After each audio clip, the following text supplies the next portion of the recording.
Welcome to the stage, Shamilton!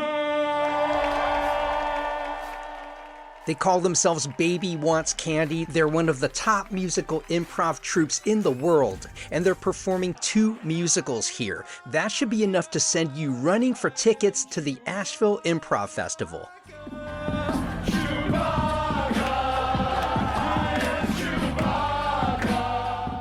That and so much more are hitting the stage over 4 nights in May. Logan Square Improv is coming from Chicago. We have an unscripted Tennessee Williams play, and close to 3 dozen troupes from Asheville and around the country will make it the festival of the season. This much is certain. Everything you see will be made up entirely on the spot and never be seen again. It all happens May 6th through 9th at a few downtown venues. All the details and tickets are available at AshevilleImprovFestival.com.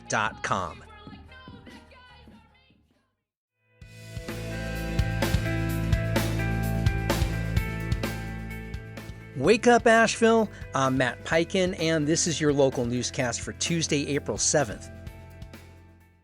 Buncombe County leaders are pressing state lawmakers for action after the North Carolina Supreme Court overturned a multi-billion-dollar school improvement plan tied to the long-running Leandro case. Superintendent Rob Jackson told board members the district still doesn't have a state budget to work from, marking the longest delay he's seen in 35 years. Salaries are frozen for 3,300 employees, and rising healthcare costs mean a net loss in pay. The board approved a resolution urging lawmakers to pass a budget and expand funding for staffing, safety, and student services. Board Chair Rob Elliott urged residents to share the district's funding requests with lawmakers. Read more in the Mountain Express. Asheville's Planning and Zoning Commission has approved a county-backed affordable housing project on Cox Avenue, sending it to City Council for a final vote April 28th.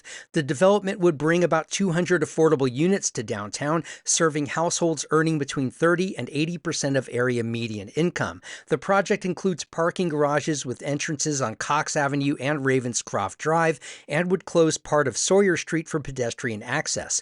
Neighbors raised concerns about added traffic, especially on Ravenscroft. Commissioners approved it with a condition that the city study traffic impacts and consider improvements. You can read more in the Citizen Times. Plans to redevelop the former Ramada Inn in East Asheville are still on track, despite a brief foreclosure filing by Buncombe County over unpaid taxes. The county sought more than $69,000 in back taxes in March, but dismissed the case last week after the balance was paid. Developer Friendship for Affordable Housing says it was a misunderstanding involving 2 parcels and that the project is moving forward. The site is slated for 50 units of supportive housing for homeless veterans and 50 affordable apartments. Construction could begin by late summer. Read more in the Citizen Times. The death of an 88-year-old woman after hip surgery at Mission Hospital is highlighting deep nursing shortages on one unit. Lucero Sierra died about 36 hours after surgery last September. Records show her hemoglobin fell to a critical level, but she didn't receive a needed blood transfusion. At the time, the orthopedic unit had less than half the core nurses it had 4 years earlier, with 16 vacancies reported months before her death. Travel nurses filled gaps, including one assigned 6 patients the night Sierra died. Federal regulators later placed Mission in immediate jeopardy. You can read more in the Asheville Watchdog. And Hurricane Helene left the nonprofit Misfit Mountain in Clyde in ruins. The rescue had moved its cats and dogs before the storm, but its pig pen was destroyed. Owners Amy and Tara McIntosh also helped save 2 pigs left behind when their neighbor was airlifted. Their story appears in Islands in the Sky, a new anthology featuring 11 illustrated comics about Helene survivors across western North Carolina.